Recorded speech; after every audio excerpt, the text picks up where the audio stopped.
आज के इस वीडियो में हम एक बहुत ही इम्पॉर्टेंट टॉपिक पे बात करने वाले हैं जो कि है रेजोनेंस स्ट्रक्चर्स। ये टॉपिक क्लास 11th के केमिस्ट्री का है और चैप्टर है chemical bonding and molecular structure. इस वीडियो के अंत तक आपको ये पूरी तरह से समझ में आ जाएगा कि ये रेजोनेंस का कॉन्सेप्ट आखिर है क्या और कुछ कुछ मॉलिक्यूल्स में रेजोनेंस हाइब्रिड क्यों बनता है। चलिए वीडियो को शुरू करते हैं। एक एग्जाम्पल से हम शुरू करते हैं, वो है ओजोन। ओजोन मॉलिक्यूल जो है, इसमें 3 ऑक्सीजन एटम्स होते हैं। तो जब हम इसका लिविस स्ट्रक्चर बनाते हैं तो हमें यह दिखता है कि एक से ज्यादा लिविस स्ट्रक्चर इक्वली पॉसिबल है। चलिए देखते हैं कैसे और उससे क्या प्रॉब्लम आने वाला है। तो लिविस स्ट्रक्चर ड्रॉ करने के लिए हमें सबसे पहले तो ये कैलकुलेट करना होगा कि इस मॉलिक्यूल में जितने भी एटम्स हैं उनके वैलेंस शेल में कितने इलेक्ट्रॉन्स हैं। तो एक ऑक्सीजन एटम के वैलेंस शेल में 6 इलेक्ट्रॉन्स होते हैं। तो 3 एटम मिला के ये मॉलिक्यूल बना है। तो 3 ऑक्सीजन एटम में 6 इंटू 3 6 इंटू 3 तो 18 वैलेंस इलेक्ट्रॉन्स होंगे। अब हम क्या करेंगे, इसका जो स्केलेटल स्ट्रक्चर है, इस स्केलेटल स्ट्रक्चर को ड्रॉ करेंगे। सो 3 ऑक्सीजन एटम्स हम क्या करेंगे, अब सिंगल बॉन्ड बना देंगे। सो ऐसे हमने सिंगल बॉन्ड बना दिया।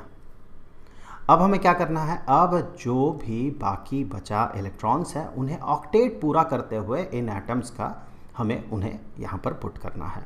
तो अब तक हमने कितने इलेक्ट्रॉन्स डाल दिए, अब तक हमने 2 बॉन्ड्स में 4 इलेक्ट्रॉन्स डाल दिए। अब इस ऑक्सीजन का हम पूरा करेंगे ऑक्टेट। तो 1 2 3 4 5 6 और बॉन्ड से इसे 2 मिल गया तो इसका ऑक्टेट पूरा हो गया।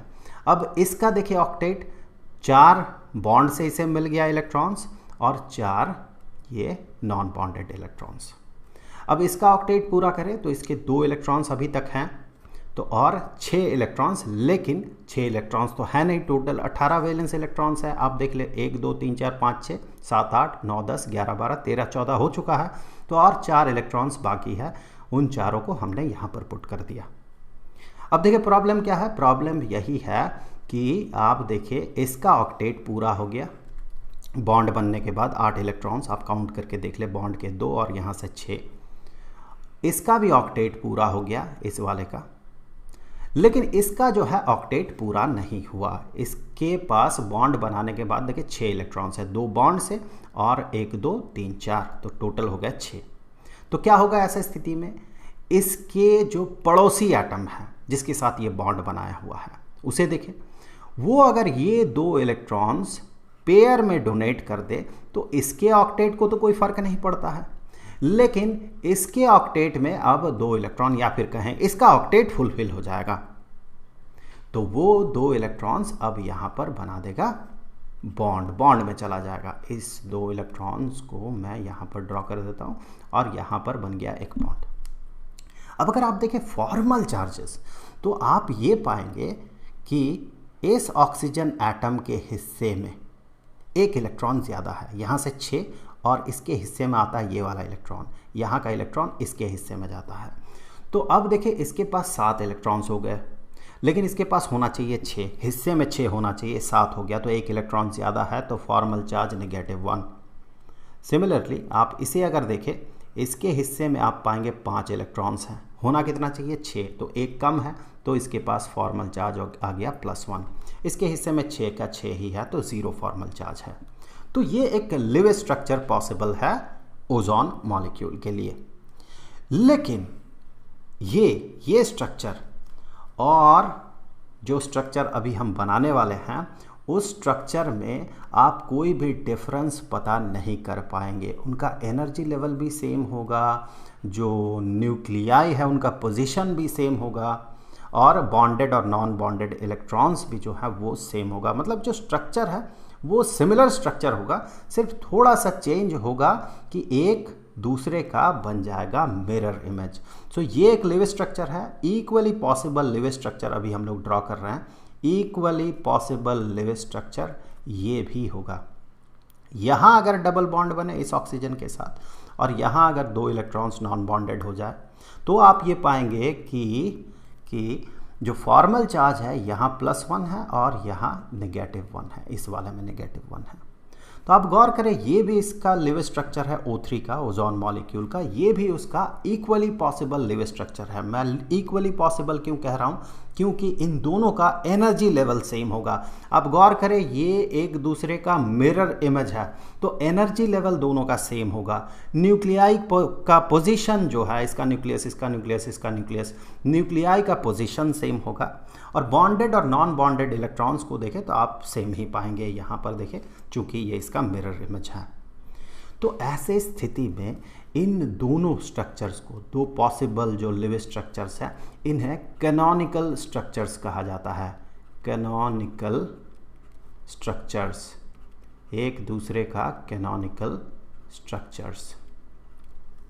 तो अब आप देखें, चूंकि दोनों का एनर्जी लेवल सेम है, तो इन रियलिटी जो ओजोन मॉलिक्यूल बनेगा, वहाँ पर देखिए इस ऑक्सीजन एटम के साथ क्या सिंगल बॉन्ड बनेगा या डबल बॉन्ड बनेगा? क्या ऐसा स्ट्रक्चर वो लेगा या फिर ऐसा स्ट्रक्चर लेगा?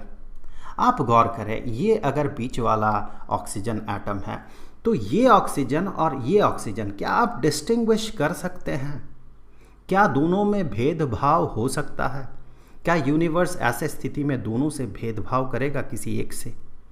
ऑब्वियसली नहीं, क्योंकि दोनों जो है इसके पॉइंट ऑफ व्यू से अगर देखें, दोनों सेम है। तो अब एक के साथ डबल बॉन्ड, दूसरे के साथ सिंगल बॉन्ड, ऐसा तो भेदभाव तो हो नहीं सकता है। ना तो ऐसा लिव स्ट्रक्चर, ना ही ऐसा लिव स्ट्रक्चर ये ले सकता है। तो यहाँ यूनिवर्स जो है ये एक बीच का रास्ता निकाल लेता है, बहुत ही इंटरेस्टिंग बीच का रास्ता। देखिए, टिपिकल ऑक्सीजन ऑक्सीजन जो बॉन्ड बनता है, डबल बॉन्ड जो बनता है, इसका बॉन्ड लेंथ जो होता है ये 121 पिकोमीटर का होता है। जो ऑक्सीजन ऑक्सीजन सिंगल बॉन्ड बनता है वो 148 पिकोमीटर का होता है। लेकिन एक्सपेरिमेंटली ओजोन मॉलिक्यूल का जो दो बॉन्ड्स है, उन दोनों का बॉन्ड लेंथ मिलता है 128 पिकोमीटर एक्सपेरिमेंटली। ये भी 128 पिकोमीटर, ये भी 128 पिकोमीटर का। तो ना तो ये डबल बॉन्ड बनाता है और ना ही ये सिंगल बॉन्ड बनाता है, बल्कि बीच का एक रास्ता ये ले लेता है।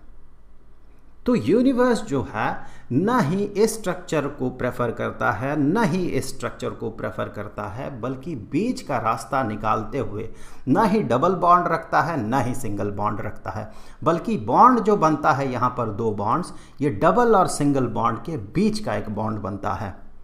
और ये बॉन्ड कुछ ऐसा बनता है, कुछ ऐसे इसे रिप्रेजेंट किया जाता है, एक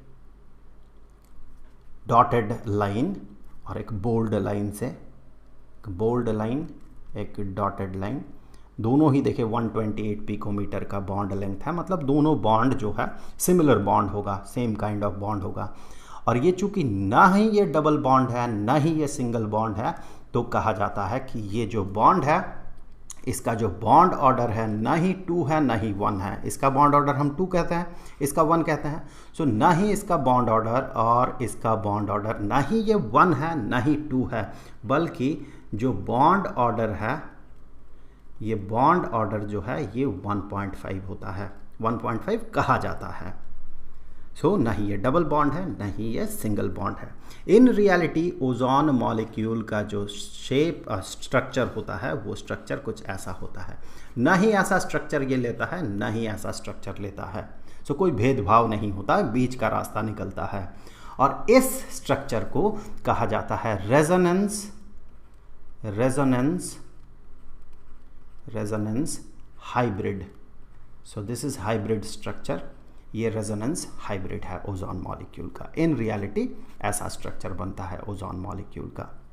और एक बात यहाँ पर ध्यान दें कि इन दोनों रेजोनेंस स्ट्रक्चर्स का जो एनर्जी था, जैसे कि हमने बात किया, वो तो बराबर था। तो इसका एनर्जी अगर E है, इस स्ट्रक्चर में मॉलिक्यूल का एनर्जी अगर E है, तो ये जो रेजोनेंस हाइब्रिड बनता है, जो इन रियलिटी जैसा स्ट्रक्चर ये लेता है, उसका एनर्जी अगर E डैश है, तो ये E डैश जो है ये E से कम होता है। ये एक बहुत इम्पॉर्टेंट चीज़ है। इसीलिए इसीलिए रेजोनेंस हाइब्रिड जो है ये ज़्यादा स्टेबल होता है, ये मोर स्टेबल होता है, और इसीलिए जो ओजोन मॉलिक्यूल है ये अपने रेजोनेंस हाइब्रिड में एग्जिस्ट करता है, क्योंकि इसका एनर्जी स्टेट जो है ये कम होता है, इसीलिए ये मॉलिक्यूल, ये स्ट्रक्चर, मॉलिक्यूल का ये स्ट्रक्चर ज़्यादा स्टेबल होता है। तो ये था रेजोनेंस स्ट्रक्चर्स का कॉन्सेप्ट। अब अगले वीडियो में हम पोलैरिटी ऑफ बॉन्ड्स पे बात करेंगे, जिस वीडियो का लिंक आपको यहाँ पर स्क्रीन में दिख जाएगा, वहाँ क्लिक करके आप उस वीडियो को ज़रूर से देख लें। अब जाते जाते मैं आपको बता दूं कि इस पूरे प्लेलिस्ट का जो लिंक है वो लिंक आपको डिस्क्रिप्शन में मिलेगा, वहाँ क्लिक करके आप सारे वीडियोज़ को देख सकते हैं। तो आई होप कि अगले वीडियो में फिर मुलाकात होगी। तो मिलेंगे आपसे अगले वीडियो में, तब तक के लिए खुश रहें। Good bye.